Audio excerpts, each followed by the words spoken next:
Okay, so we are now starting the workshop. Good morning, everyone, or good afternoon if you're following from China. My name is Alessio Pettino. I'm the Knowledge Coordinator of the EU SME Centre, and today I will be your host and moderator. It's a great pleasure to be here. As you can see, this workshop is a hybrid one. We have a small offline presence at our premises, and it's also a great pleasure because this is the first event we do in our premises here at the EU SME Centre in Beijing. And we also had some participants joining from online. So today's workshop is called Financing for SMEs, Tools and Best Practices. Next slide, please. And it's my pleasure to welcome three very distinguished guests. The first presentation, I will introduce all the speakers in detail in a bit, but maybe quickly through the agenda. The first presentation will provide a comprehensive overview of the action and steps that companies, SMEs should take before, during, and after receiving financing. For instance, we will go through diligence, forecasting, funding. We will also see different types of funding and limitations that you have depending on what is your company structure, also the transfer of funds from China to Europe and so on. The second presentation will be, previous slide please. This slide. The second presentation will be more from a banking perspective. So basically how the Chinese banking system works, what are the main challenges, and also suggestions and recommendations on how to approach Chinese banks. And there will be also a couple of case studies. And the last presentation will also be very practical and comprehensive, and it will be mostly from the perspective of investment. We will cover issues such as mergers and acquisitions, and also concrete case studies based on different types of transaction structures that companies can have in China. So can I see which slides are we on? Who changes the slide? Okay, next slide. Okay, before starting giving the floor to the speakers, I would like to make a very brief introduction about the EU SME Centre.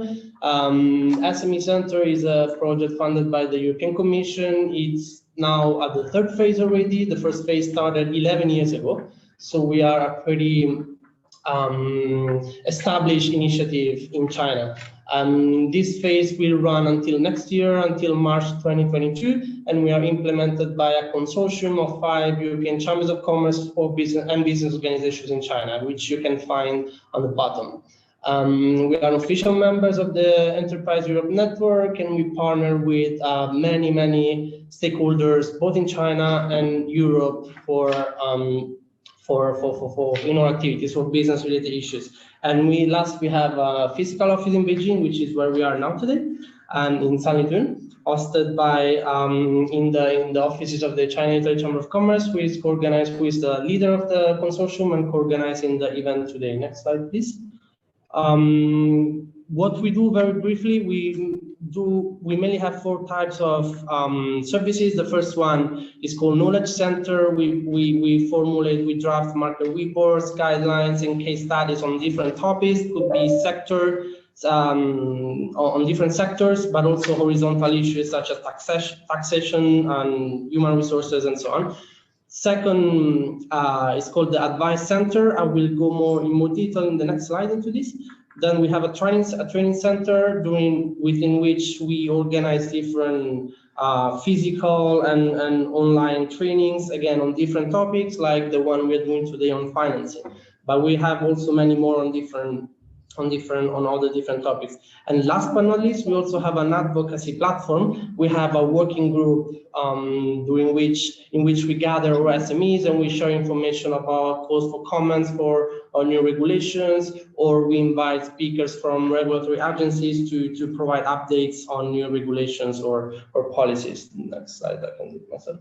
So I mentioned this one, yeah. I mentioned the Advice Center. Basically, we have a team of experts, both in-house and external, that are ready to answer any questions you might have. about different aspects of the Chinese business environment. Could also be very technical stuff. For instance, what kind of standards do I need to comply with for getting the certification, or I have my product stuck at the customs, what should I do, or so on. You can do it. We have a dedicated function on the website, which is called Ask the Expert, and anybody can submit a question to us free of charge. But you can also write to us by email. And please, this is a very useful service. We really have a team of experts ready to answer questions. So please make sure to use this service. Next slide, please. Very quick overview of, I mentioned we have different trainings, including this. We have one in 2 days. Then next week we have other events. You see sectors are pretty diversified. We have medical devices, cybersecurity compliance, but also selling wine or cross-border e-commerce.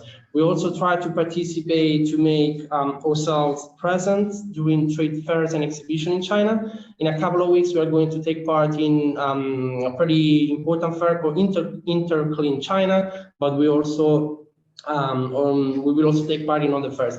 I would also like to mention that we have just launched a tool called Self-Diagnosis Tool, where anybody can try to assess what is their level of knowledge about the Chinese market. And this is not an easy tool. We also provide explanations on why certain answers are wrong, why certain are correct, and we provide additional readings and FAQs that you can use to understand more questions. Next slide, please. Before giving the floor to Julia from the China Chamber of Commerce, I would like to mention that there will be a Q&A session at the end, but you will be very welcome to send all the questions at any time, even before the Q&A sessions, and then we will invite our speakers to respond to them. So please make active use of the chat and the Q&A parts.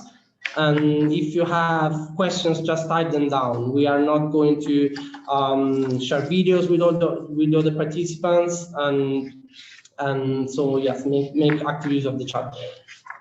Last point, we are going to record this webinar, and we will upload it on our YouTube channel. The EU SME Centre has a YouTube channel with all the previous with the recordings of the previous webinars. So.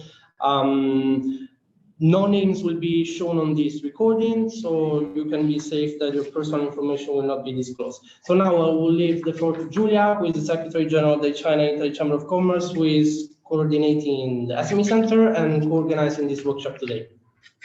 Thank you, Alessio, for the introduction. Good afternoon, everybody. It's an honor being here, and I would like to thank very much my team in Beijing, CICC team, the CICC Beijing manager Valentina Rigoni, and the coordinator and event manager Federica Viggiani for co-organizing this webinar together with the EU SME Centre team.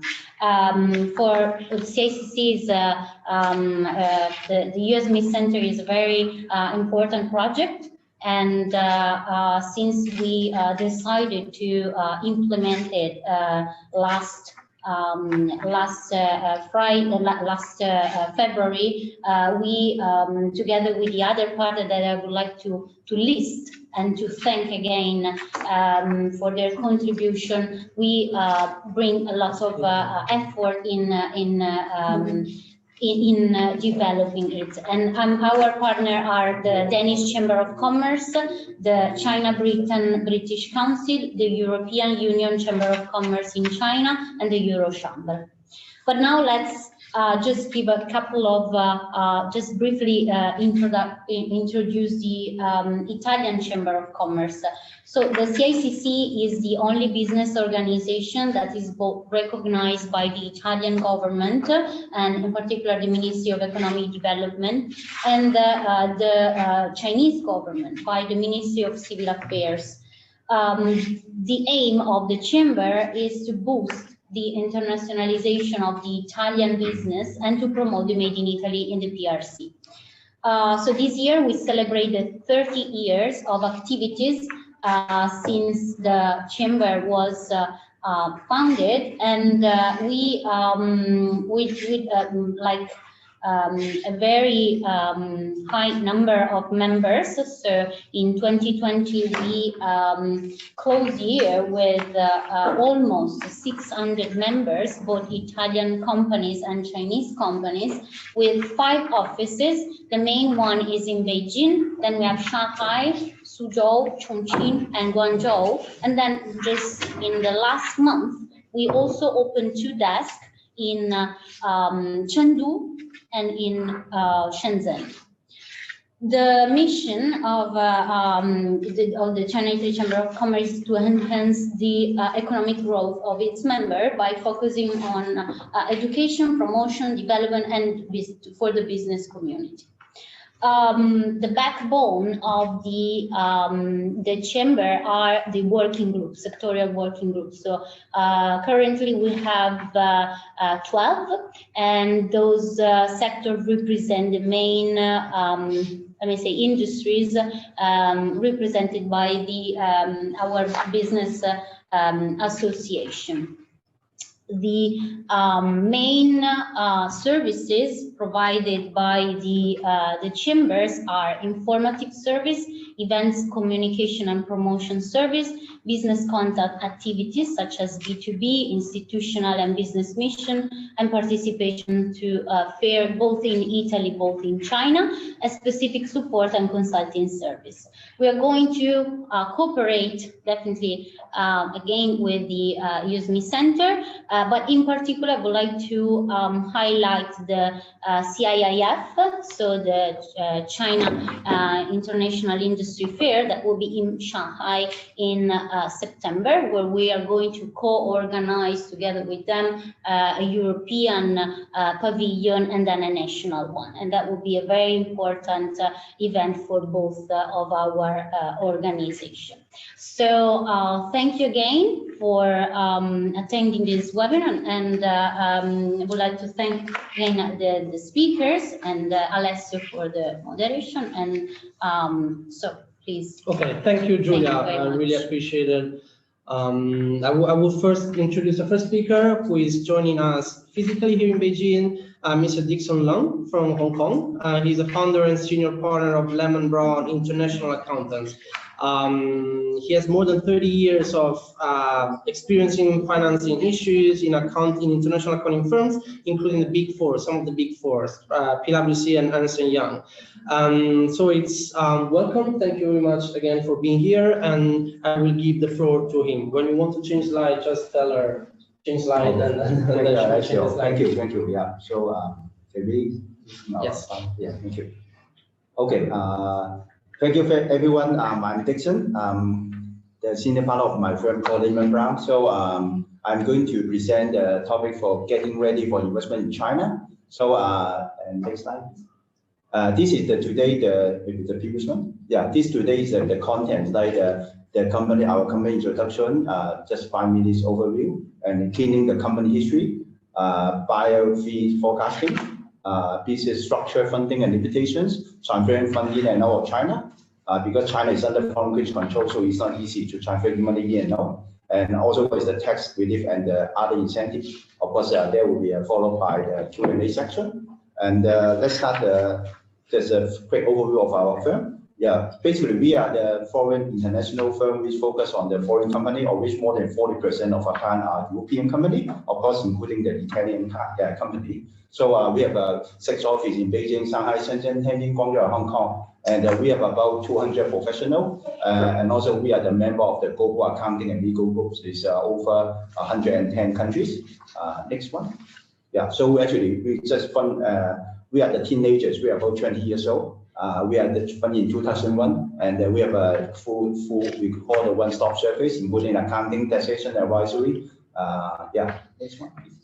This is, I think, we have a main 6 department, which is the professional service. We have the licensed accounting firm that we are allowed to do the audit in China, and also for the European, we call the under IFRS, International Financial Reporting Standard. And also we can do all the valuation, merger and acquisition, This is under our professional service. And another business service is if any company or any foreigner who want to set up a company, which is handled by our business service department, which is mainly help to assist the company in setting up the foreign visa, the working permit, the HR service, and the corporate restructuring, and hopefully not doing the close down. We can also do the close down and liquidation. That's why our firm is just joking, like we are doing from the birth to death service, basically. So we're starting from the birth means the setup, the death service is the liquidation. So the outsourcing service is we do all the lots of companies, they don't have any finance department, so they fully outsource the accounting, the payroll, the bank management, and the human resources, etc. The taxation, which is self-explanatory, we do all the tax compliance, the tax transfer pricing, the tax advisory for the restructuring, etc. The one before last is a special risk accounting management, which we do the PIPO or some of the internal control or some of we call the SEC, which is a listed company in the US. The last one is quite what we call consulting. We also have the lawyers to do the legal advisory. We do have the HR advisory. We do the corporate, and also we do all the other contract and the financial advisory. The next one, please. No rush. Okay, this is one of our international network. We have one of the, I just joking that we have actually three girlfriends. We have one TAG. TAG is one of the largest legal and accounting network in the world. We are the Chinese member. MSI is also mainly on the legal and accounting as well. The MGI is also mainly on the accountant association. PCOP means that we are the license of the PCOP means we are allowed to do the Chinese company who is in the US stock market, or some company already is US stock market, but we can do the SEC work. And also we are the part of the different professional accounting body like the ACCA, which is one of the largest in UK, the CIMA, the management accountant in UK, CPA, Hong Kong, which I am the member, Hong Kong ICPA, and also the Australian CPA as well. So the first one is the cleaning the common history. So basically the next one, please. So basically, when you have want to do some corporate finance, or you have to acquire some of the company, what you should do called the due diligence. I would say that in the terminology, due diligence means a health check, it's a medical check. So you have to ask someone like us to do the medical check, and then to tell you the target company, any issue with the target company, whether they have some issue, and then this is fine, or you need to do the operation if the target company has big issue. So that's why our due diligence normally cover from the 6 area. The main one is the management. Like what is the background check? We have to do the background check of the company, the founder or the management, which is very important, because if the management has some ethical issue, the company should not be well. The legal issue, of course, you have to do the legal due diligence, because we have to check everything related to the legal, the ownership, etc. The concept is whether they own the IP, intellectual property, and the trademark, which is very important and critical in China. If you want to acquire the company, market, you need to do some of the cash flow projection and also the market share advantages. So capital requirement, how many funds need to be operated successfully, and also financial record. We need to check the financial statement back to in the past 4 to 5 years. This one, please. So financial record, normally I have a lot of, because I've been working in China for more than 25 years. So when I did remember when I went to help one of the European company to do a due diligence, and then I went to the local company, and then I talked to the boss. I said that the chairman, can you give me your financial record or books to me for doing the due diligence? And then he said that, Dickson, which book you want? We have 4 sets of books. One set is for the tax authority, one set is for the auditor, one set is real for the real ownership. The last one is for the potential investor. So and then I told the chairman, can you give me all 4 in one, and then we will combine to one. So this is not a joke, this is the real case, because a lot of local Chinese companies, they don't have any corporate governance, so they have a lot of different set of books because they want to avoid a tax, or they want to have a different set of books for different purpose. So that's why there's a potential impact, like whether the financial record overstatement, whether they are understate the liability, and also whether their asset can be collectible, etc. So this is, I think this is our main issue area that the due diligence had to cover. Next one, please. Yeah, this is the 5-year forecasting, this one. Basically, we need to check the forecasting means whether under different scenario, there's a different light from the cash flow, and we will do some sensitivity analysis, mean what will be the worst scenario, what will be the best scenario, and then we put some of the number to show that how much cash flow in the coming 5 to 10 years, so that the acquired company will know about the target company in the coming 10 years cash flow situation. And also the source of bias in forecasting we should also cover whether the internal control is okay or not, whether they have any incorrect assumption. Because when we do the cash flow statement forecast, we have a different assumption, so we need to review whether the assumption is correct or realistic, etc. Any missing assumption. Next one, please. And also the how much like the forecasting they have to do, like it's every month or every 6 months, especially in the like the pandemic during the crisis, we need to do doing the rolling forecast every week basically. So we will normally do the provide some of the improvement, like whether they have established a measurable KPI or they have any different all sorts of cash flow, and also we need to consider all possibility. Next one. Yeah, business structure and funding and limitation funding. So whenever you set up a company, you need to concern about whether the money coming from. So in China, there will be very common have a 3 types of structure. The first one we call the wholly foreign owned enterprise. We call WFOE. We pronounce it as a WFOE. WFOE basically is 100% owned by the foreign company. It's a subsidiary, and they have their legal entity. They can hire the local staff. They can receive the money. They can sign the contract. They can do as if the normal independent company. A joint venture, the difference is a joint venture you should have your Chinese partner who normally own 50% or more. Because in China, if your industry are under the negative list, that means you have no choice. You have to find your Chinese partner to form the joint venture. Normally, if your industry is under the negative list, the Chinese partner need to own more than 51%, where the Italian company own less than 49%. So this is the regulations.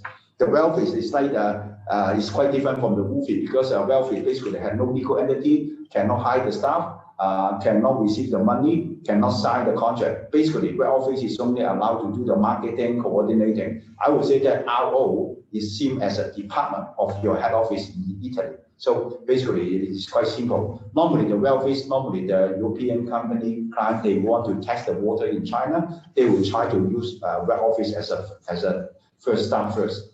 The next one, please. Funding, yes, as I mentioned, the funding and limitation. When you get the money, how can you get the money in China? Because as I said, China is under foreign currency control, so the investor cannot freely convert the money in and out. So they have the different normally 3 sources of fund can come to China. First, you need to using the capital. When you set up the WFOE or joint venture, you have to specify how much of your registered capital. For example, you have a 1 million RMB. So now the 1 million RMB have no any time frame. So they can contribute whenever they need the fund. There may be 5 years, 10 years, or 20 years. So there's no any restriction for the investor to contribute the fund in China using the capital nature. And also, if your WFOE or joint venture have profit, you can stake the profit in your company and investment your profit. And also during the operating period, you can increase your registered capital if your registered capital amount has been fully injected. Foreign debt, you can, when you set up the company, you can specify some of we call the foreign loan arrangement. So basically, the maximum percentage, like for example, if you're 1 million registered capital of your WFOE, normally the maximum for the foreign debt is 30%. The difference between the foreign debt and the registered capital is the foreign debt is repayable. The registered capital, once the money coming in China, you cannot repay back to Italy. The foreign debt you can, but the maximum, the ratio is only 30%, 30. So this is, but you need to specify at the beginning when you apply for set up the WFOE at the beginning. Yeah. So yeah, RO, as I said, this is not the legal entity. So basically, the only source of fund for RO representative office is coming from the head office in Italy, for example. So they should not have any profit. They should not have any registered capital. The next one, please. Next one. Now we are talking about how can we transfer the money out and in and out. So you need to register capital. You need to specify at the beginning when you prepare the article of association, and also you need to get the approval from the state administration of foreign exchange, SAFE, we call SAFE, and also you need to open a bank account with the foreign currency when you inject the capital in foreign currency, and also that you also have a capital account nature, and then which is mainly used for the RMB account. So foreign debt, as I said, you need to have a different approval from different government department. As I said, the SAFE or the bank, and also the tax bureau. So basically, all your foreign debt you need to register first, and then once you get the foreign debt coming from outside, and also when you be paid back to the head office in Italy, you also have to go through the clearance process. This one, please. This is the process. Revenue in and out. Normally, how can you using the revenue in and out? Normally, the WUFI in China or joint venture can enter, we call the sales or service agreement with the head office, for example, in Italy, so that, for example, like the WUFI can provide a service for the head office in Italy, and then the WUFI can charge their service fee, and then Italy can pay our service fee to WUFI in China. So this is based on the service or sales agreement. So that the WUFI can receive the money from Italy in foreign currency or RMB. Also, I think the WUFI or joint venture the same. They have to apply for the foreign exchange account with the bank whenever you involve any foreign exchange business or transaction. And also, you can also sell if you want to sell the foreign exchange receipt. We call the conversion to the RMB. So you need to go to the bank and the tax bureau, so that with a lot of different support there, so that you can allow to convert to the RMB whenever you have any discount. So receive the services, and also, so when you sell the revenue or you receive the service from outside, you need to pay the foreign currency to outside as well. So the process is the same. You have to go through with the SAFE, the bank, and the tax bureau, and the other government department, so that your money can be repatriated outside. The next one, please. So tax, now we come to the tax. Of course, whenever you have a WUFI or joint venture, the corporate income tax called CICC, normally is in China is now 25%. So whenever you have to make a profit after deducting all the losses from previous year, you need to pay 25%. Foreign investment entity, FID, we call. That means whenever you have a profit distribution, and then you need to pay after the 25% of the corporate tax, you can distribute as a dividend to the investor back to Italy, for example. And also some countries, like with China, have a double taxation, double avoidance tax agreement. We call DAT. So the normal withholding tax dividend means if you have a no double tax agreement with China, the country, you need to withhold 10%. But however, like in Italy, for example, Italy have a double taxation agreement with China, that the rate is only reduced to from 10 to 5%. That's all. And next one, please. So overseas transaction, like same as all the local Chinese and the company, if any transaction is below $50,000 per one time, there is no any, we call the clearance, and you just apply with the bank, and with the basic information, the money can be repatriated out. But however, if your transaction is over $50,000, you have to provide a lot of supporting, like the contract, the invoice, the nature, the basis, all the information, and also normally take 1 to 2 months for the first time. But for the next time, that will be much more easier, because the first time, once they have a record, that will be much more easier for the second and the third time, and so on. So of course, if your transaction in foreign currency over $200,000, the time required much more than the $50,000, of course. Yeah, next one, please. So the last one is tax relief and incentive. Next one, please. So in China, they have they have a different industry or the categories. One of them we call the encouraged industry. For example, the agriculture, forestry, fishery, the CID, the corporate income tax is exempted, and also the variety, beverage, all this kind of thing also half. That means 25% half means 12.5%. And also they are also very encouraged the high-tech company, for example, the software, or some of the high-tech company, they have to classify. The first 2 years, the corporate income tax was exempt, and then the third to fifth year, which is only half of the 25%, which is 12.5%. So that from the tax perspective, saving, if you are the high-tech company, you will save a lot of tax because you can see the first 2 years is 0, and the third to fifth year will be only 25% times 50%, which is only 12.5%. If you are the IC production enterprise, this is also the lots of the tax incentive, etc. Quality, environmental, because China is very encouraged for the environmental, like the new energy car, etc. So this is very encouraging tax rate for the industry who is engaged in the environmental protection. High tech, etc. If you are classified as a high tech, you can enjoy the reduced corporate rate of 15% from 25%. The next one, please.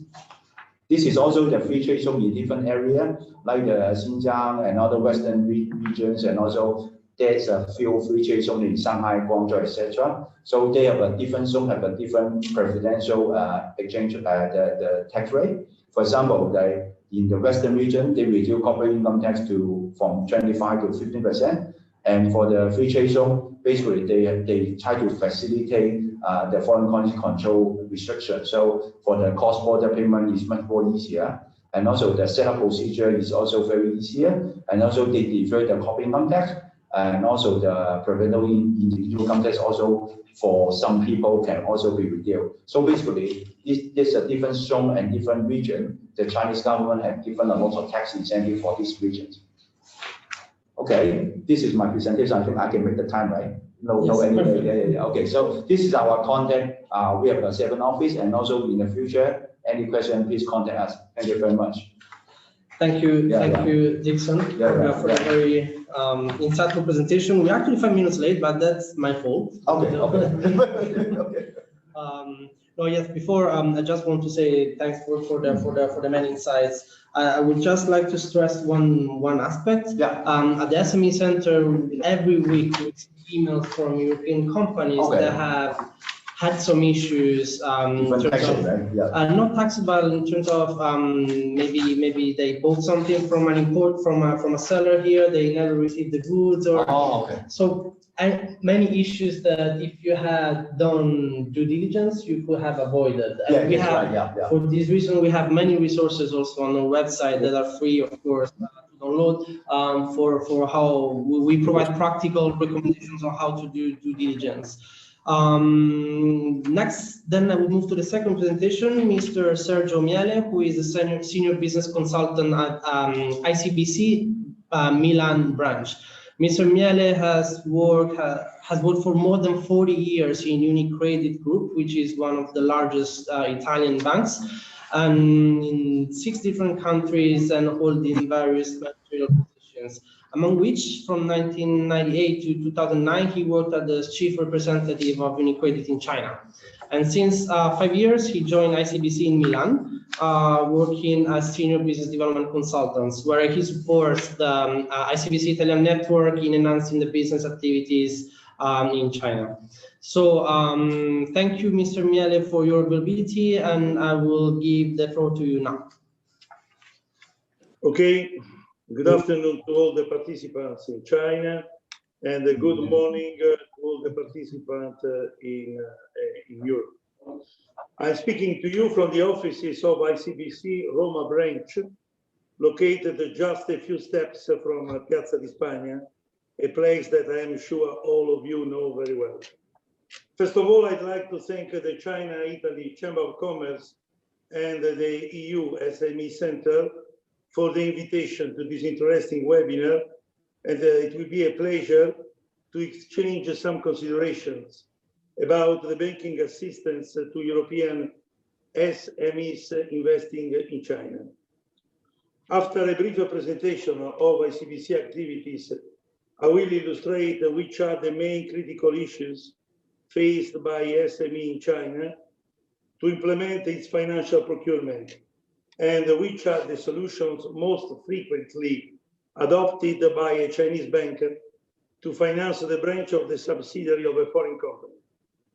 Industrial Commercial Bank of China, or more simply ICBC, is the most important Chinese bank, and since several years, it is ranked like the largest bank in the world in terms of total asset, deposits, and profit. Its network can count on 16,182 domestic branches, 425 overseas institutions based in 49 countries, 1,442 correspondent banks. The customer base is composed by 8,660,000 corporate customers, 673 million individual customers, and 402 million mobile banking customers. These are some of the main key numbers providing an overview of this financial institution. Let me add that ICBC is fully aware of importance of social responsibility practices. That's why it embedded social corporate responsibility into its corporate governance, corporate culture, and business strategies. Slide 3, just some information about ICBC in Italy. ICBC is based in all the main European countries, but it's in Italy since 2011, with a branch in Milano, and since 2015 also in Rome.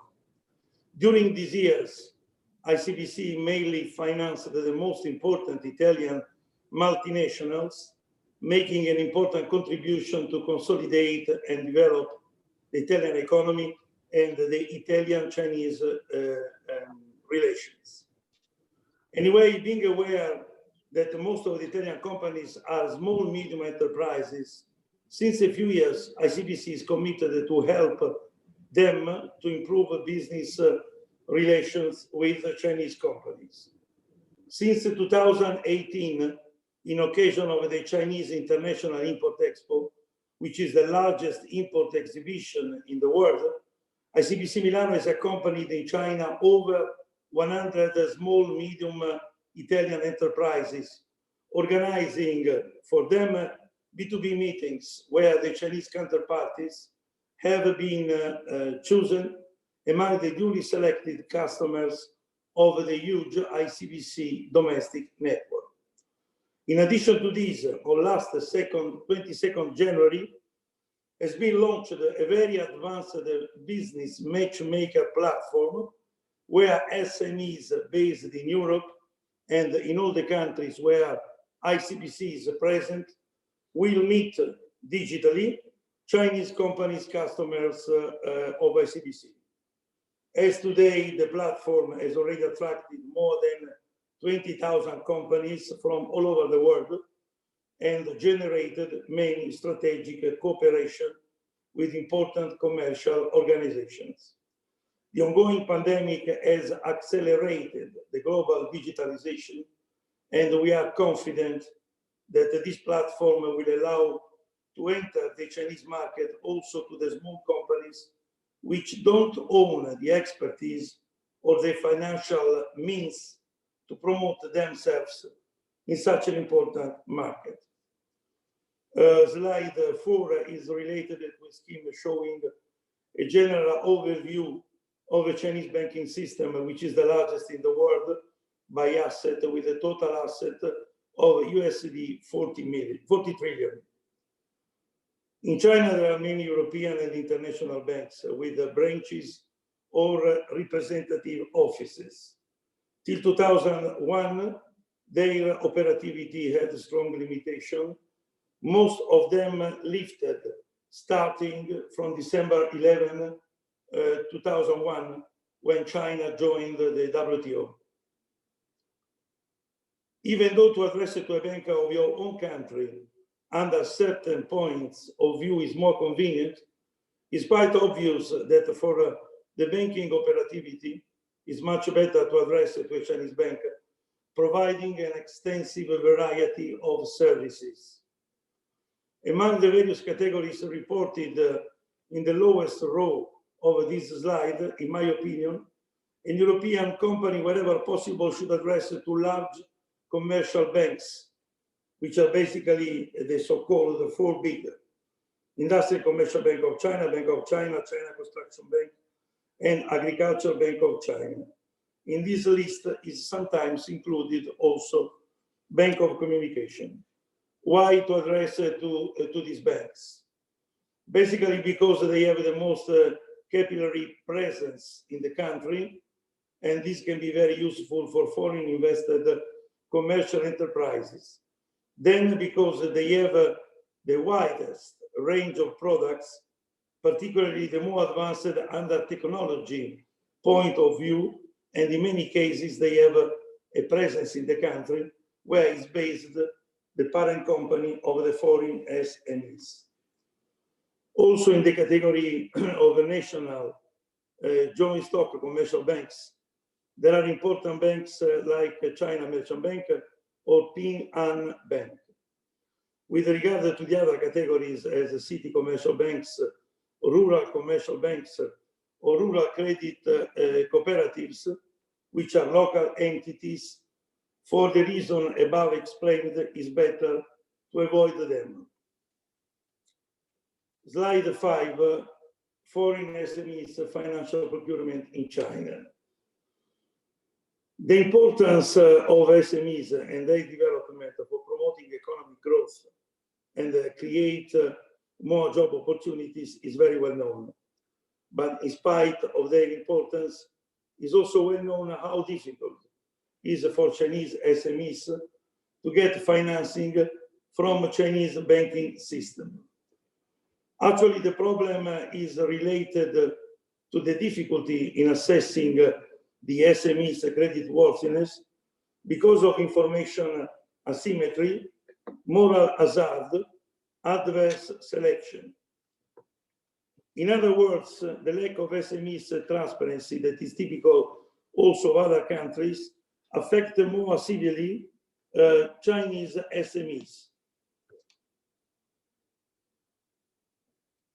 The Chinese government has widely recognized these and trying to solve the problem has taken legislative initiatives, resulting in the law of the People's Republic of China on promotion of small and medium-sized enterprises in 2003 and amendments to this law in 2018. This law was enacted to improve the business environment for SMEs, promoting their sound development, creating more job opportunities, and boosting entrepreneurships and innovation. Although it has to be recognized that there has been some improvement, these initiatives seem to be not enough for a radical change of the situation, with the result that SMEs still tend to mainly rely on their internal resources. The credit growth to SMEs is larger than the general loan growth, but most of SMEs are still requested to provide collaterals or reliable guarantees.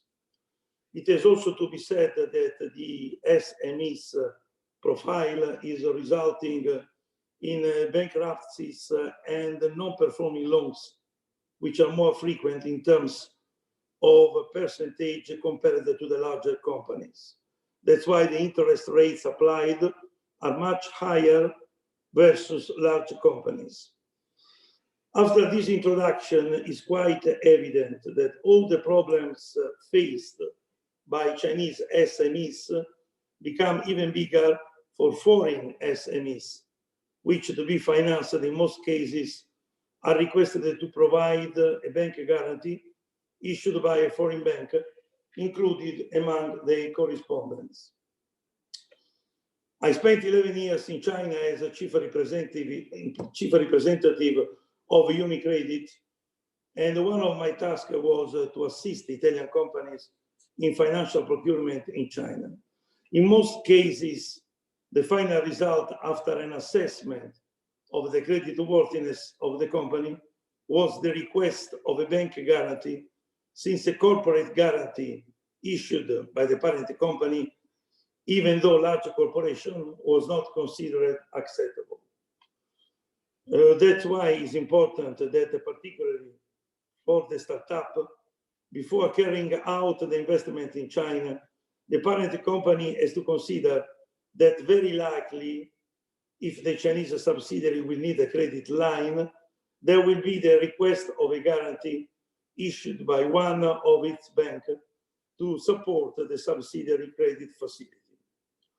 To have a guarantee of a primary international bank, which anyway has a cost for the parent company, means to obtain better terms and conditions, since the risk relies on the international bank credit worthiness. And help to the improvement of the credit worthiness of the company, and consequently a greater availability from Chinese banks to grant facilities, is the offer of special products included in the so-called supply chain financing, where recently the major banks have commissioned to internal specialized teams to set up new products. These products, thanks to the ongoing digital transition that in China, as you know, is in a very advanced stage, have become more and more digitalized. The situation is different if the subsidiary or branch of the foreign company has been based in China for several years, and its financial reports are showing a sound financial situation, important equity, good profitability, and above all, sufficient cash flow, which, as we will see, remains the most important financial parameter to obtain a financing in China, but not only China. However, it has to be clarified that for the time being, in China, there are not financial solutions especially conceived for foreign SMEs. Today, particularly the major Chinese banks can offer a very extensive range of products. Some of them, particularly those referring to the supply chain financing, when applicable, can notably improve the SME credit worthiness.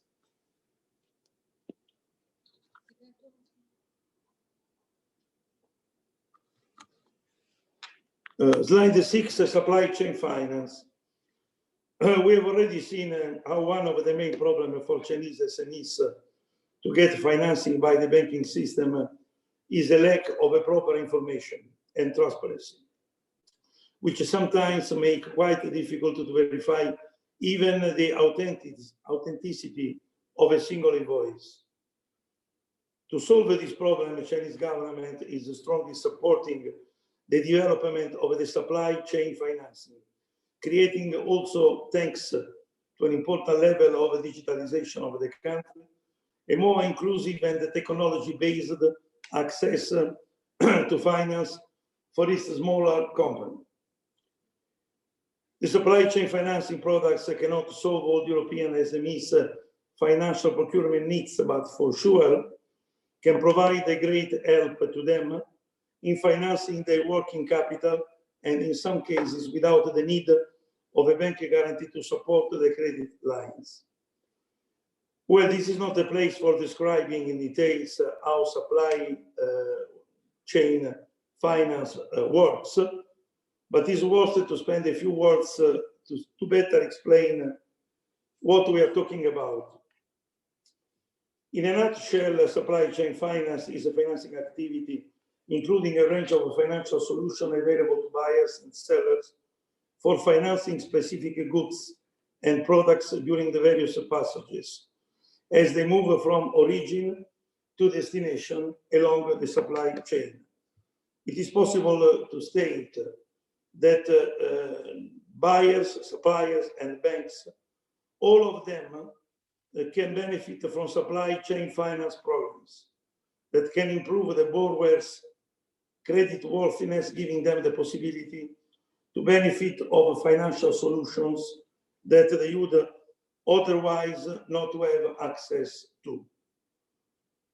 On the basis of the level of digitalization, it's possible to distinguish between traditional products like reverse factoring and innovative solution, and among these, the ones more digitalized, like purchase order finance, to the solution fully digitalized, like the dynamic discounting or the advanced reverse factoring.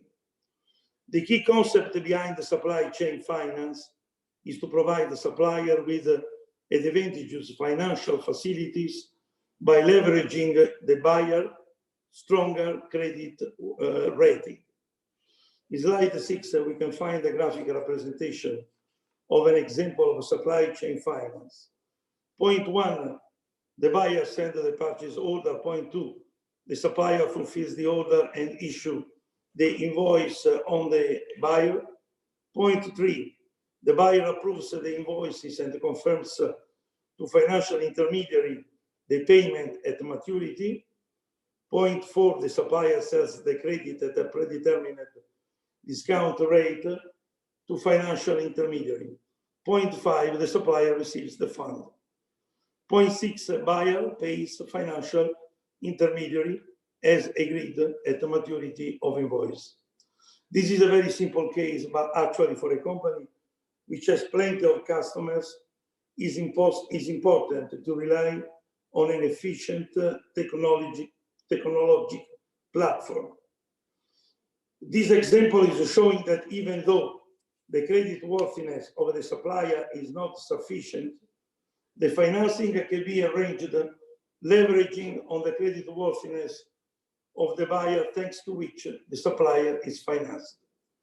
Just think that in order to accelerate the procedure and to be sure of the authenticity of all the documents, Chinese banks are more and more using the blockchain technology. Slide 7, we go to a case study. The case I'm shortly describing is related to an application of a supply chain financing scheme, which helped the company to solve the financial procurement problems.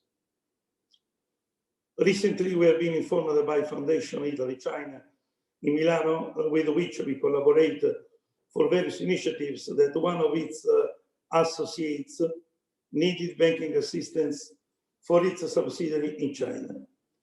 The Chinese subsidiary is a commercial unit quite successful, which in a few years has been able to reach a 30 million euro turnover, and it is expected in the next 2 or 3 years to double this amount. The company, because of an unfavorable relation between the days sales outstanding and the days payable outstanding, perceiving the risk to incur in a potential lack of liquidity, before asking help to the parent company, contacted a couple of Chinese local banks asking for an invoice discount credit facility that in this case should be the most suitable financial solution. After an examination of the business plan and of the financial reports, considering that the company is a commercial unit and as such has little equity, both the two banks communicated that the facility could be granted only if supported by a standby letter of credit issued by a primary bank. An ICBC relationship manager informed by Milano branch, after having examined the request of the company, realized that most of the company's clients are good customers of ICBC. Reason why I proposed to the company, up to a certain limit, to activate the e-supply chain financing scheme, avoiding for the time being the request of a bank guarantee. In this case, it's quite evident that having addressed to a big bank, which likely can count among its corporate customers, companies well known, and which are the commercial counterparties of the supplier, this one can leverage on the credit worthiness of the buyers getting immediate liquidity.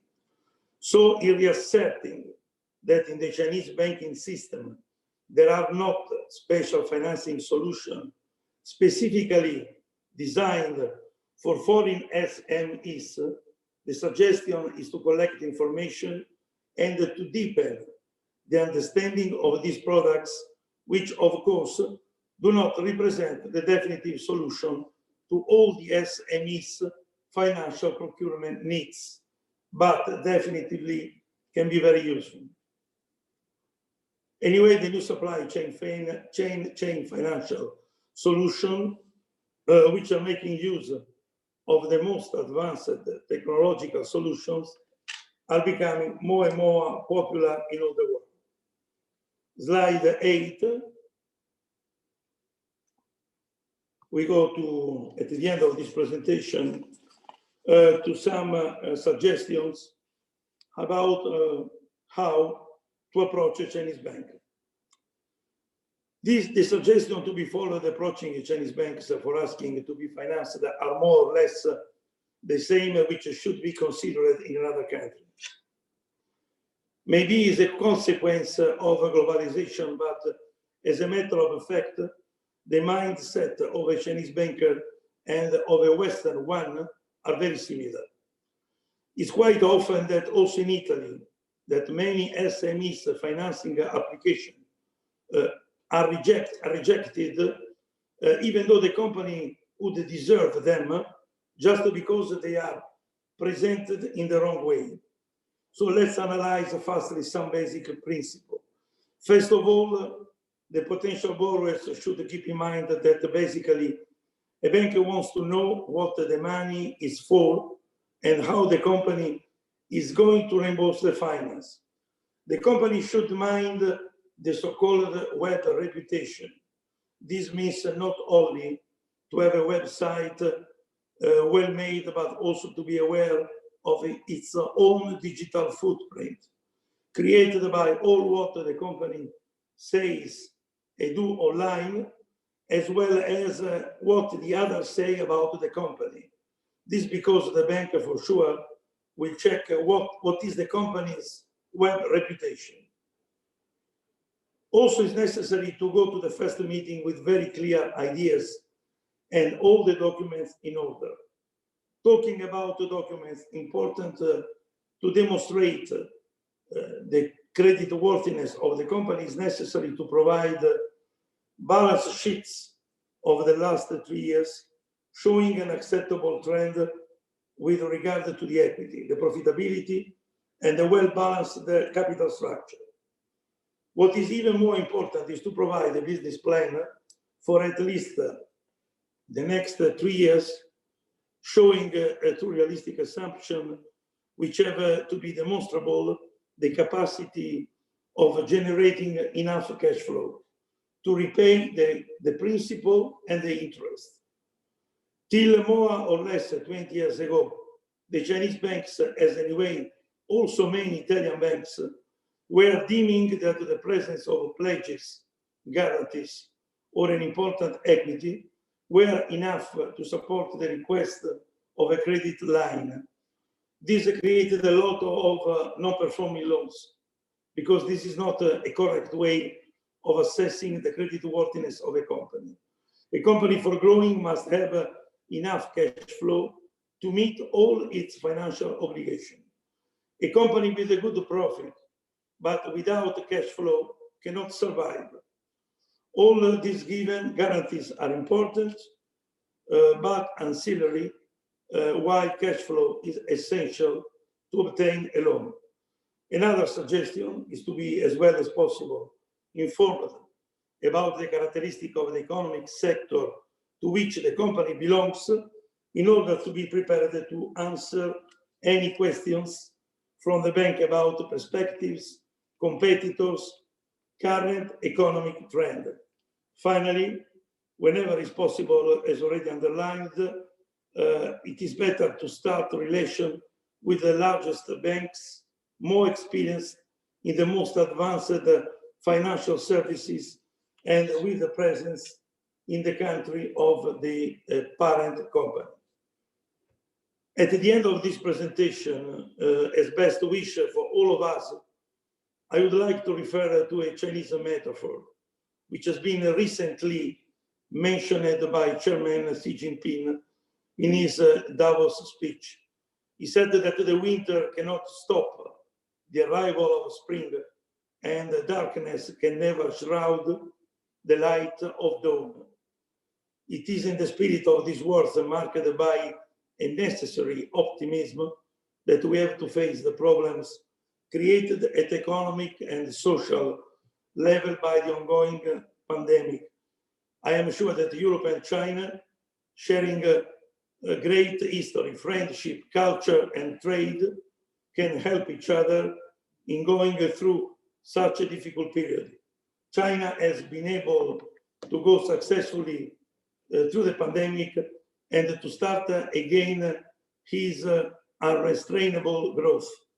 I am sure that 2021 will be also for Italy and Europe the year of rebirth.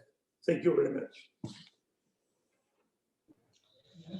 Thank you very much, Mr. Miele, for the presentation. Before going to the next speaker, I would like to invite everyone, all the participants, to submit your questions in the Q&A box. And I would also remind that we are recording this this workshop, and we will upload it on our YouTube channel. And then we can also share the PPTs. I believe the speakers don't have.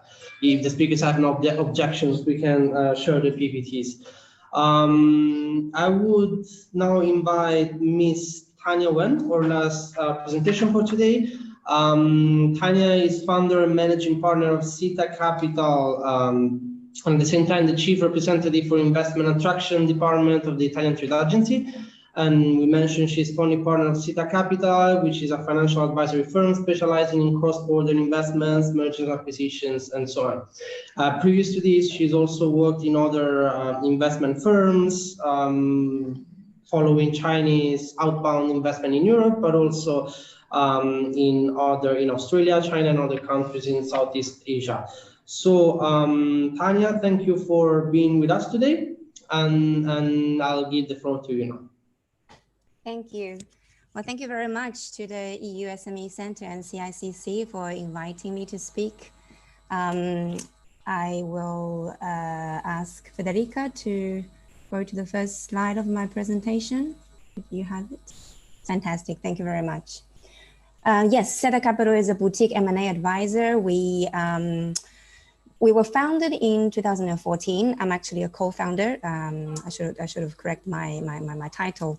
And we have a multinational team of both the founding team as well as our current team are very much a mixed team of Chinese and European, and that's a very important element of our success, I believe.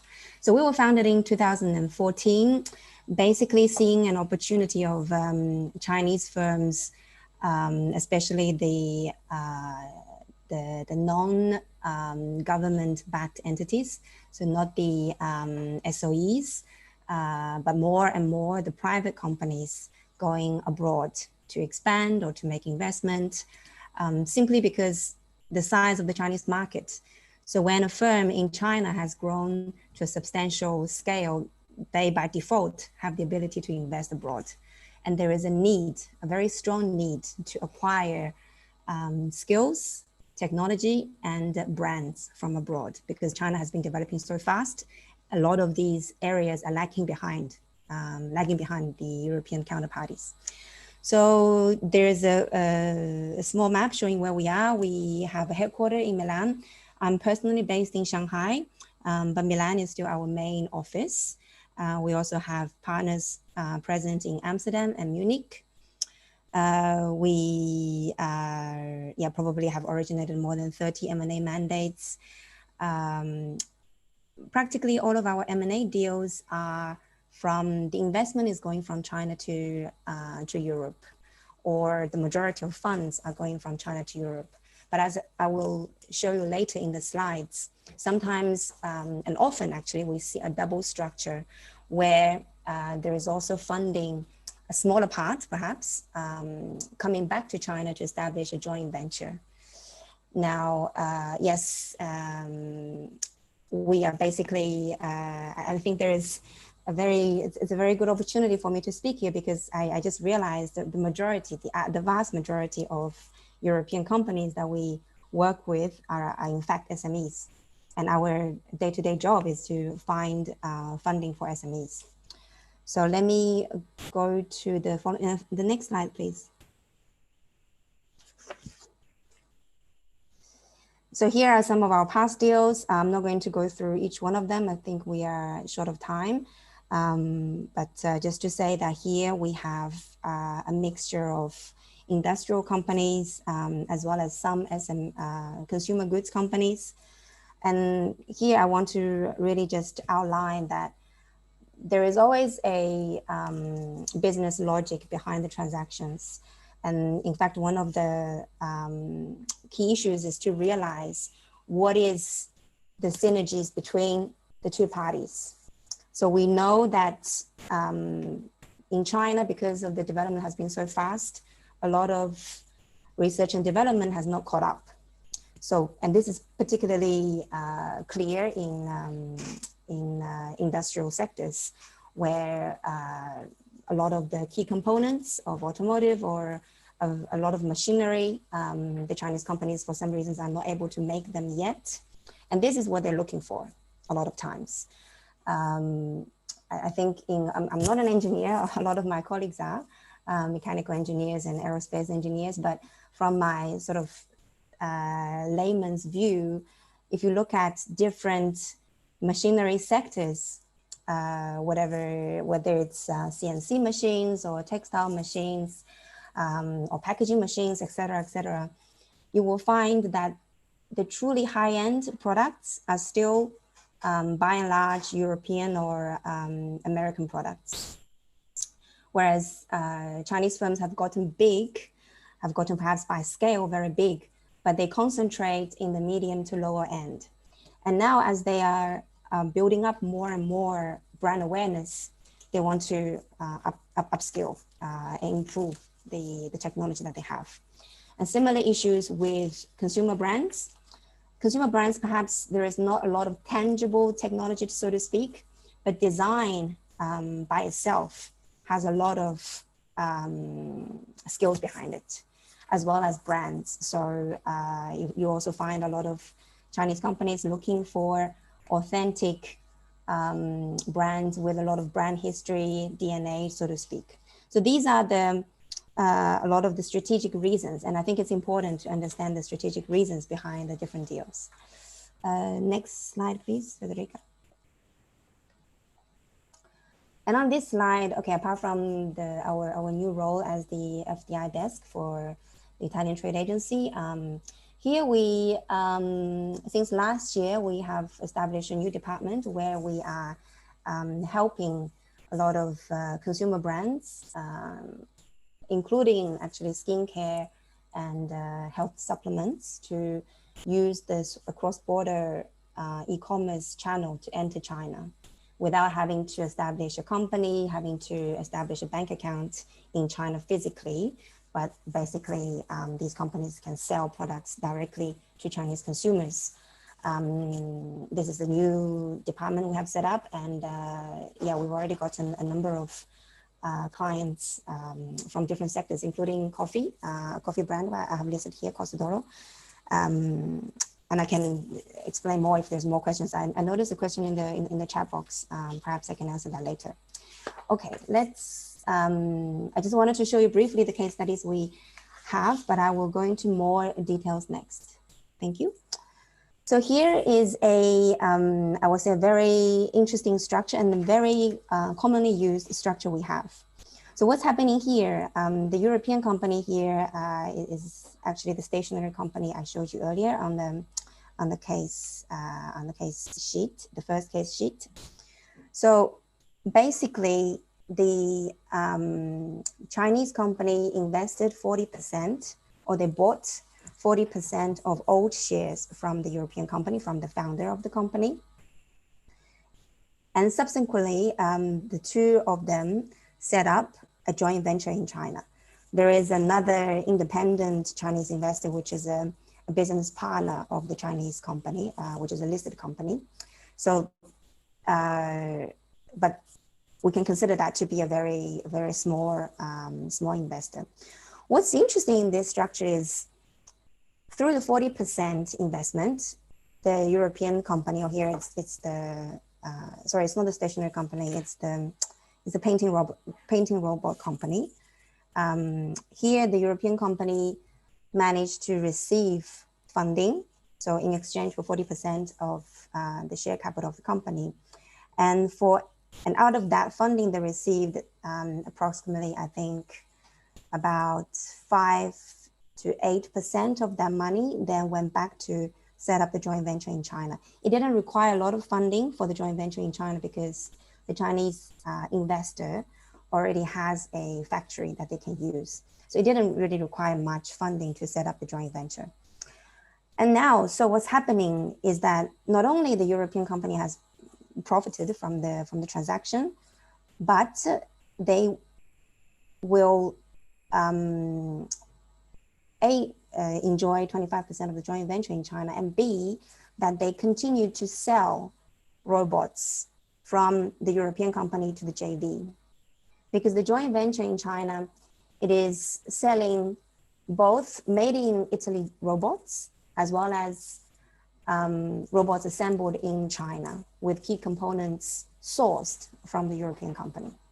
So what we saw the year after the transaction is the European company here, they doubled their robot sales the following year, plus additional sales on the components, on the key components that they sold to the joint venture in China to assemble. And this is really a win-win story because the Chinese company, from their perspective, they have managed to establish a joint venture here. They were, this was a deal in 2017, still relatively early in this particular type of robots. The market, there is still space, let's say, in the market for good quality robots, but with reasonable cost because they managed to produce these robots in China.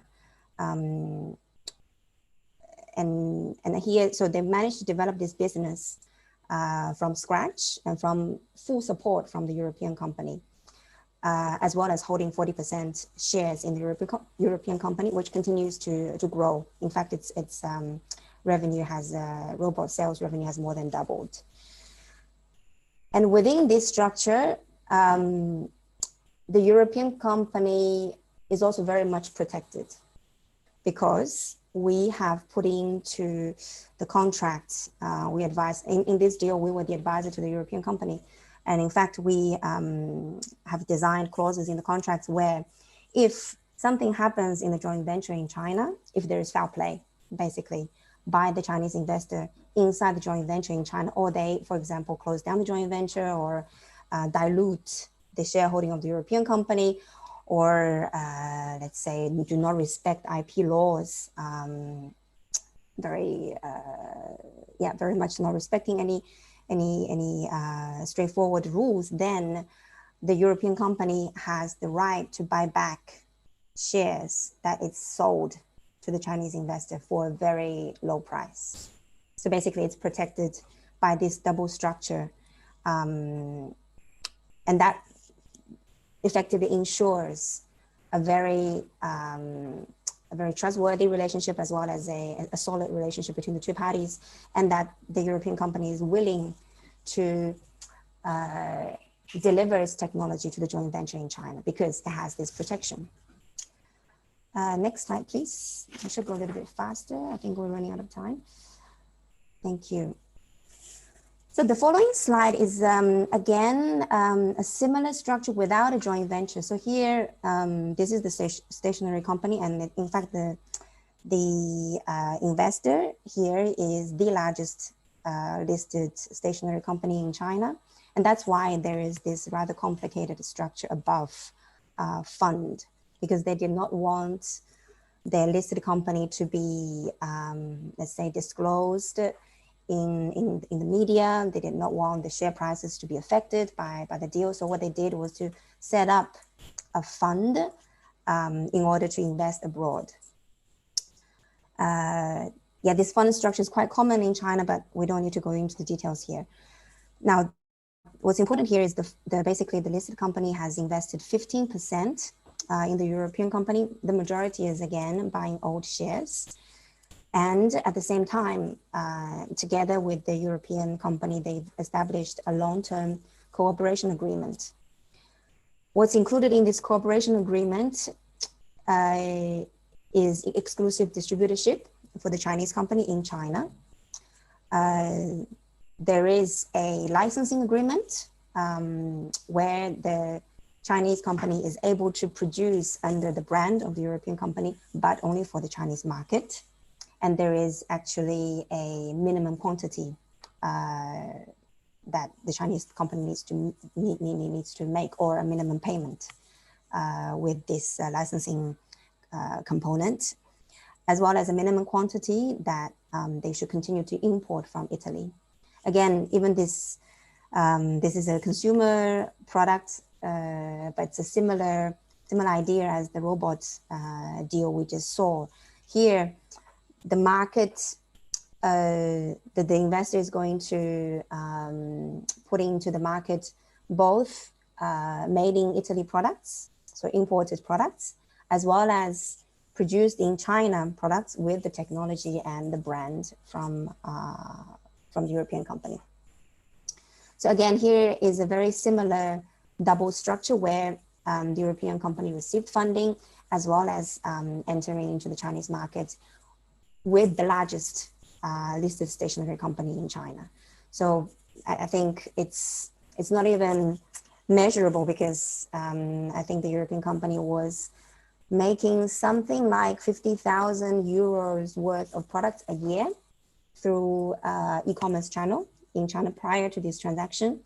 And after this transaction, even the minimum threshold was close to 1 million euros to start with.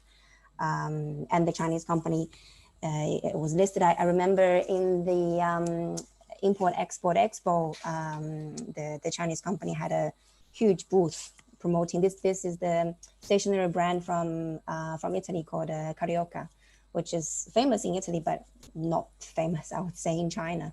But the Chinese investor, because it has the financial power, it also has the distribution power. It has something like 70,000 points of sale across China. They're able to roll out a new brand with a lot of support, basically. Okay, let's have a look at the next slide, because I also have some tips I want to share with you. Okay, the next slide is relatively simple. In this case, it's a 100% buyout transaction. I wanted to explain a little bit about the structure above, about the Chinese company. It looks scary, but in fact, it's again a simple. Here it's relatively simple because it's 100%, and the investor is basically the listed company on the top left. It was finding funding from a Chinese security firm in order to put together the deal. But basically, for our purposes, what we need to consider is just the listed company itself. The listed company did not appear here per se because, again, they did not want to be disclosed in the stock exchange, so they used the holding company instead. Okay, let's go to the next slide. Thank you. All right, point number one, understanding the partnership logic.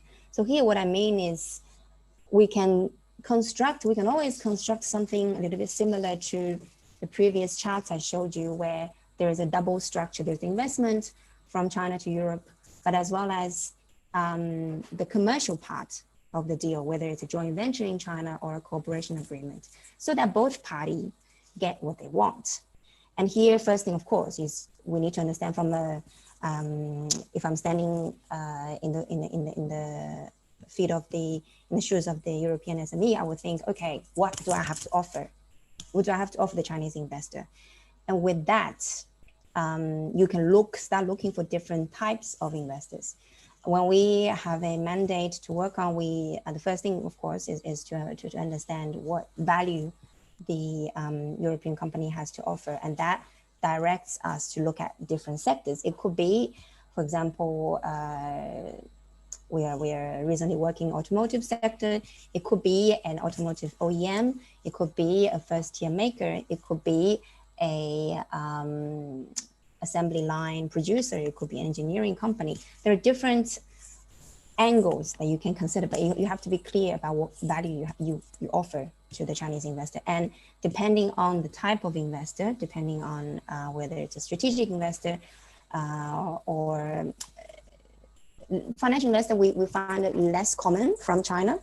But even for strategic investors, depending on what kind of business they will have different ways to extract value from the transaction. So putting together a structure that makes sense for both will be very important. Negotiate with the decision maker. This is very, very key. We've come across cases where we've dealt with a Chinese investor that has a market value over 25 billion euros. It's huge. It's a real estate group, and it's huge by any imagination. However, the decision maker ultimately is still the founding family, the founder family, and the daughter of the founder. So here you have to understand exactly who is the decision maker in the Chinese organization. I say organization because when we come across state-owned companies, it's even more complicated. But let's say in a simpler case where it's a private Chinese company, it could be listed or unlisted, but the decision maker is relatively clear. It's always good to negotiate directly with the decision maker. And that means if you get questions, if you get a lot of information requests from the investment team of that company, from the investment director, from in China, we also have board of secretary for these listed companies. Sometimes you can discount what these people are telling you. What matters is what the decision making, the decision maker is when you negotiate with the decision maker, and you should always try to negotiate with the decision maker in person. And this is particularly important because I find that in China, we have the culture of giving face to people. And usually the investor, when you get to negotiate the final deal, the investor has also invested a lot already into the process because they've spent a lot of time and resources and money to hire lawyers and accountants to do due diligence on the company. And they probably have started setting up a structure like the previous structure I've showed you, just in order to legally and conveniently invest money abroad from China. And that there's a lot of work that they've done. So I would like to believe that, there is goodwill already established, often in most cases. And here, you can strategically use this this culture. I remember once we were advising Tenova Group in Italy on this relatively large deal, and the Chinese investment team actually traveled all the way to Italy, and for some reason the sort of business meeting was held with the son of the founder, who usually is in charge of the running of the company, and the deal broke down. In the afternoon, the deal broke down. We couldn't reach an agreement. We shook hands and we walked away. And that evening, and I thought, okay, we have not, again, negotiated or had face-to-face negotiation with the ultimate decision maker, which is the chairman of the group, the father.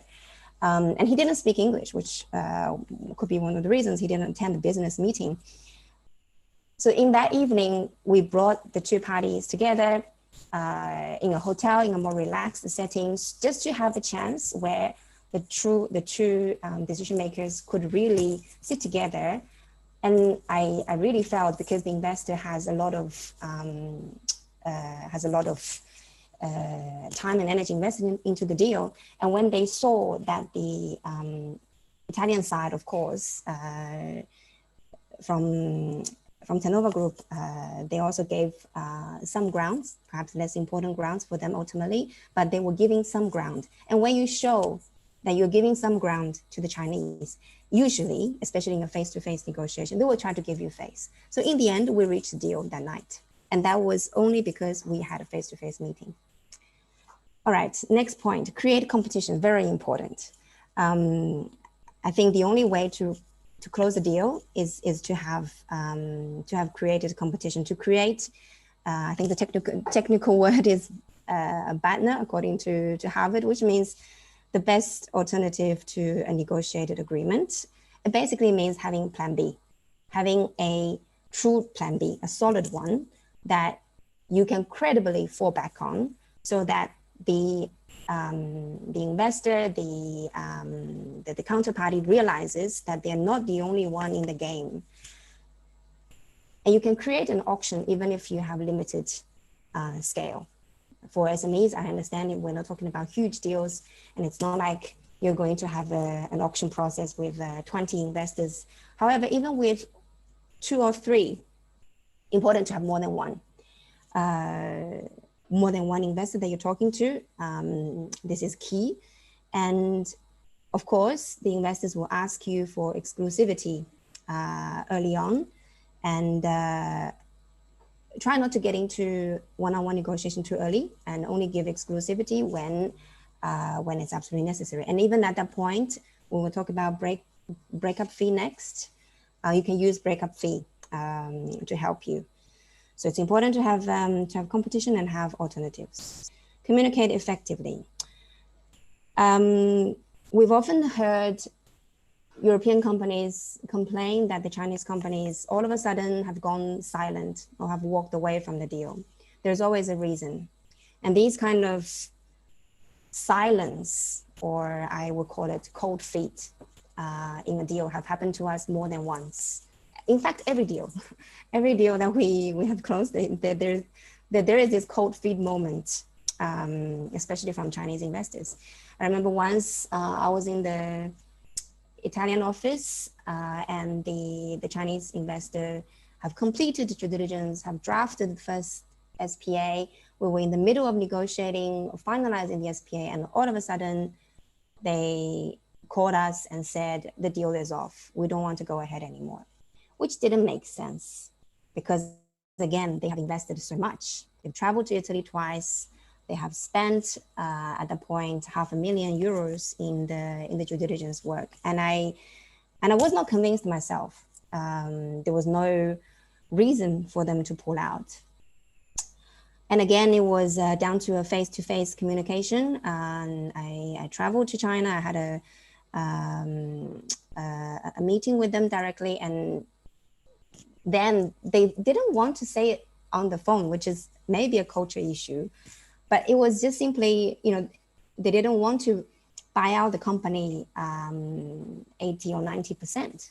They felt uncomfortable that they had to be responsible for running a European company where they don't have the ability to manage, really. And for them, it was nice to have this deal, but they didn't have capable people that they could pull away from the core business in China to manage such a business. So in the end, we managed to close the deal at 40% rather than 80%, and it was fine. It was totally fine for the European company as well, because it's a family business, and the founder was happy to sell, but the wife was a little bit emotionally attached to the business. So for them, it was also fine to close the deal at 40%. So these issues, and there is a moment when the investor has to put money down and they've gone cold feet, and they need some reassurance. They need some, perhaps a little bit of discount. In another case, we had to give them a little bit of discount in order to overcome that issue, because the macroeconomic environment was getting a little bit worse, or whatever it is. There must be a reason. So I would suggest if you find such cases of cold feet, don't give up. Find ways to talk to the investor, the counterparty, and hopefully you can solve the problem and reach a conclusion. Okay, I'll go very quickly at the last page. All right. Yes, Tanya, sorry to interrupt. I would invite you to be slightly more concise so we have more time for the Q&A. Sure. Very quickly. 2 minutes, I hope. Okay, use the JV as a protection. I already mentioned this. Basically, this is like a poison pill, because if the JV doesn't work, then actually you have the investment you have received in Europe as a protection. Sorry about the mistake on the slide. The first one should be the point about the protection. The second one is about minority shareholder rights. Minority shareholder rights, it really doesn't mean when the investor invests for minority position in your company, it doesn't mean that they're going to take over your company. In fact, they hardly ever have major decision-making power. If it's 40% investment, they probably have 2 seats out of 5 on your board. But in any case, they will not be able to make key decisions. And we actually have seen Chinese investors don't want to make decisions for the European company. They don't know how the company is run. But the Chinese investor, of course, typically will want to have some say for the Chinese market. Okay, breakup fee. This is the moment to, when the investor is asking you for exclusivity, you should ask for breakup fee. So when they walk away for no reasons, for change of mind, then this breakup fee will kick in. And ideally, it should be backed by a bank guarantee from the investor. Warranties and indemnity insurance. This is getting a little bit more technical, but basically, if you want to sell your company 100% and you don't want to have any future liabilities coming back to you as a shareholder, you can use W&I insurance, and the cost of the W&I insurance can be negotiated and borne by, we've done deals where the W&I insurance was borne half and half by the investor, half by the seller. And lastly, earn-out payment. This is now more and more frequently used, both for majority buyout deals or minority investment. You can negotiate various performance conditions for the earnout.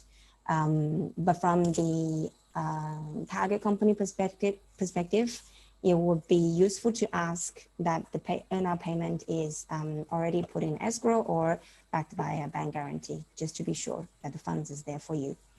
All right, with that, I close my presentation. Thank you very much, and I'm available for Q&A, of course. Thank you. Thank you very much, Tanya. So I will leave 10 minutes more for Q&A. We have, by the way, this is a QR code for a feedback questionnaire. If you have the time, we would appreciate if you could fill it. You can also propose topics for other workshops that we could plan based on your needs in the future. So we have a couple of questions that we received offline, then we have a couple online, but I will also invite all the speakers or the participants here offline to ask questions if you have. First question I would like to ask to Dickson. We mentioned all these procedures, especially transfer of funds from the European headquarters to the subsidiary in China, regardless of whether it's a WOFE or a joint venture. So my question is, what could go wrong? Like, what are the things that, according to your experience, what are the most frequent mistakes and how you could avoid them? Okay, thank you for your questions. I think the most common mistake they have made from the head office is they underestimate the timing. Whenever they need the money, repatriate or send the fund from the head office, for example, in Italy to China, they think, oh, it's very easy, just 1 day, 2 days, like for the same as the other Western country. But in China, it doesn't work because you have first, if you want to wire the fund to the WOFE in China, you need to, as I said in my PowerPoint, you need to specify we call the foreign loans at the beginning. So if you have not specified the foreign loans, you cannot wire the money to the WOFE. This is the first point. The second point is if their registered capital have already fully injected, there is no room for them to wire the money into the WOFE. So there's no way, except for the registered capital or foreign loan, there is no any other way to wire the money. The third point is, as I said, they can using the service or sales agreement. It's like WOFE is selling the service, the WOFE selling the service to the head office in Italy, and Italy pay the service fee to the WOFE in China. then this is the most common and easier way. So my point is that the common mistake is first, they think that this is very, head office is think that this is very easy. Second, they think that they take a very short time. Third one is they never thought about wiring the money to China. It's very, very difficult. So this is the common mistake they make. Yeah. Okay, thank you. Of course, if in the meantime there are other questions from online participants, write them in the Q&A chat, please. Another question that I would like to ask to Mr. Sergio Miele, that we actually is a question that we received last week from a European SME. And the question is, they were trying to negotiate with the Chinese bank for obtaining a loan, and they were saying that they mentioned this borrowing gap, a sort of maximum amount of quotas that they have to respect. So maybe you can elaborate a little bit more on that? Yeah, I mean, this is a law that was enacted in 1987 and then has been reviewed recently, I think in 2018. Basically, in a few words, this is a law that the Chinese government has enacted just to avoid that there are undercapitalized foreign companies. So, of course, the government preferred the company come with equity and not with debt. So it's not possible, I mean, to introduce in the company foreign debt without respecting a certain percentage between total investment, minimum registered capital, and the maximum foreign loan. Just to give you an example, for an investment less or equal to $3 million, at least 70% of the total investment must be minimum registered capital, and so consequently 30% is allowed as a maximum foreign loan. This percentage change in relation to the size of the investment, and just to consider investment over 30 million, according to this law, at least 1/3 of the total investment has to be registered capital. So, I mean, equity injected by the investors in the company.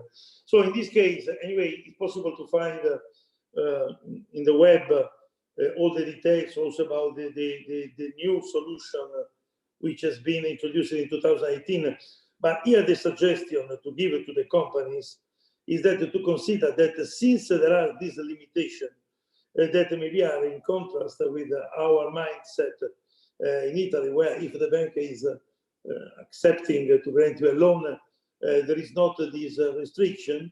So it's better to refer to a consultant which explain very well which are these limitations, in order to avoid that during the normal life of the company, you realize that you don't have capital enough, and at the same time, you cannot increase your debt.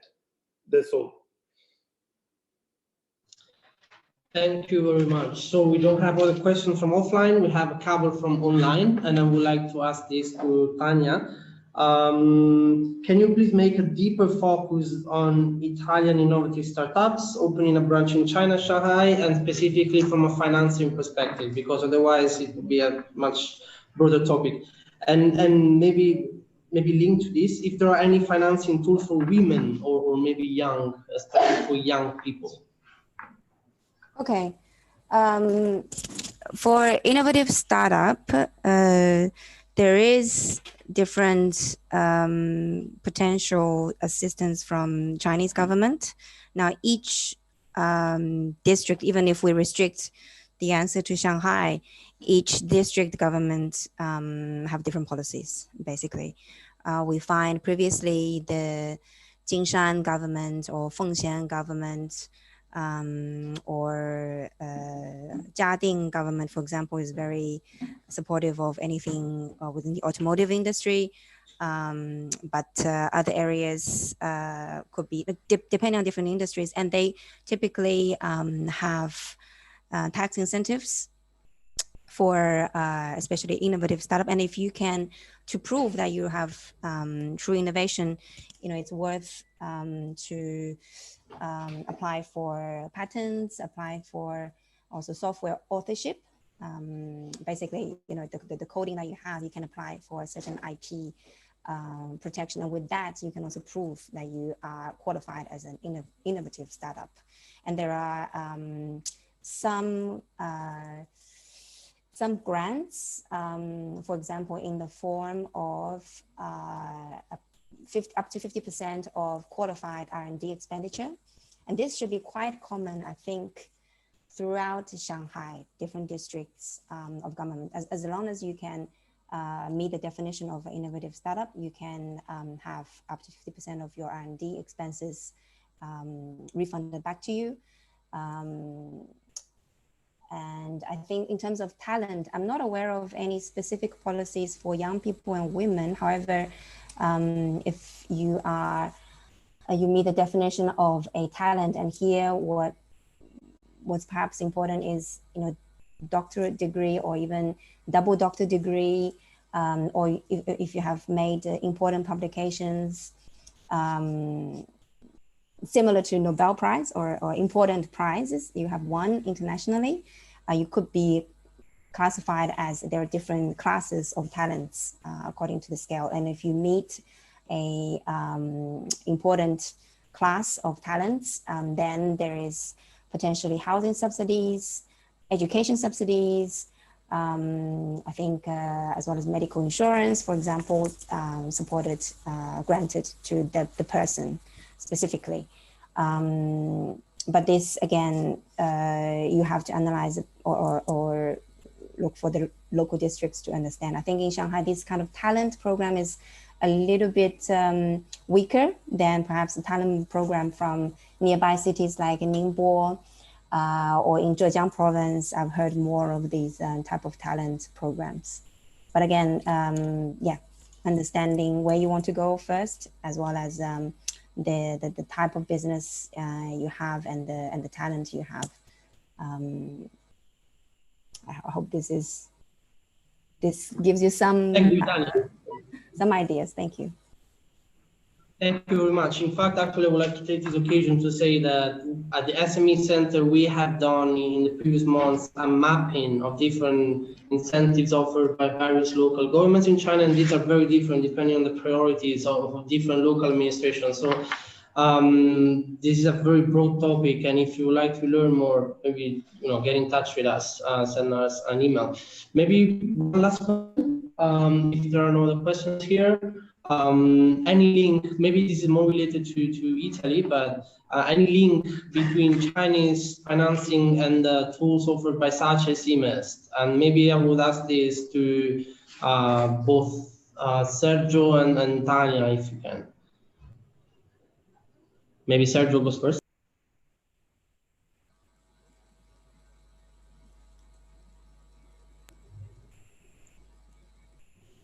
You are muted. You are muted, Sergio. Sorry.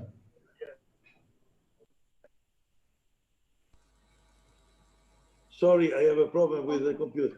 Okay, can you repeat the question, because I didn't listen very well what you said. Yes, the question, you can find it in the chat, and it reads: any link between Chinese financing and CICC SMEs tools? Yeah, there are. I can say now this should take a lot of time, but there is between CICC and China, there are important links, and as CICC, we are working to cooperate together.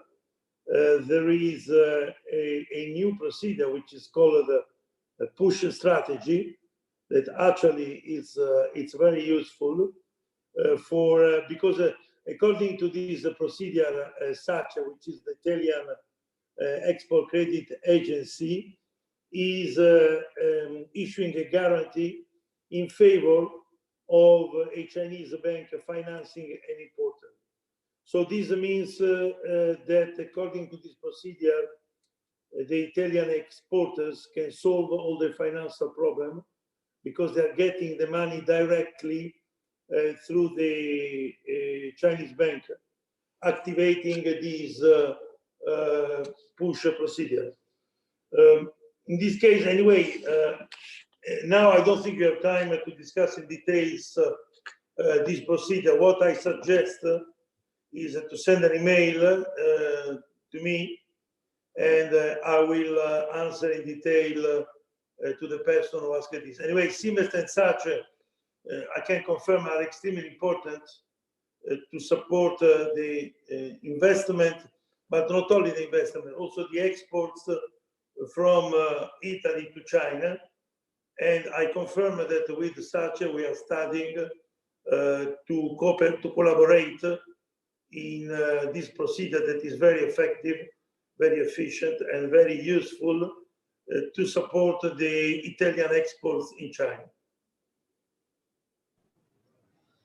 Thank you, Mr. Miele. Tanya, I don't know if you would like to add something, because I saw you had some experience in this.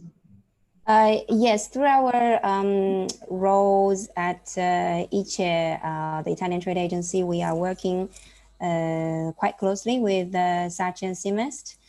Now, the real cases where we have dealt with involve physical investment, so investment to build a factory, typically in China, where there is a support mechanism where SACE and SMEs could also give soft loan in the form of convertible loan. But usually, yes, as Mr. Miele mentioned, they follow a bank, usually an international bank. But I believe in the case of ICBC for Chinese banks, they could also work with, in some cases, we've seen more international banks working with SACE and SMEs. So depending on the situation, and yes, if needed, we're definitely happy to put the person in touch with SACE SMEs for covering China.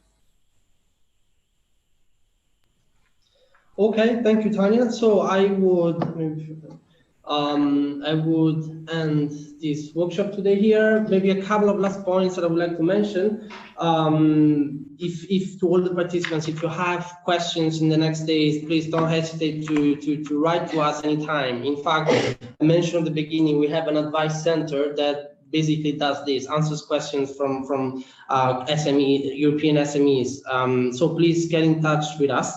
Maybe another thing that I would like to mention, next month we are going to have an offline workshop in Haikou in Hainan during the Hainan Expo. So if you happen to be around there, please join us. It will be about opportunities from the Hainan Free Trade Port, specifically for transportation and logistics. So follow us for more details and also for other events. I would like to thank all the speakers, Dickson, Sergio, and Tanya for joining us today, and then and all the participants for joining. Again, there will be the recordings available on YouTube. So yes, thank you very much, and have a great day and evening. Thank you. Thank you. Thank you. Thank you.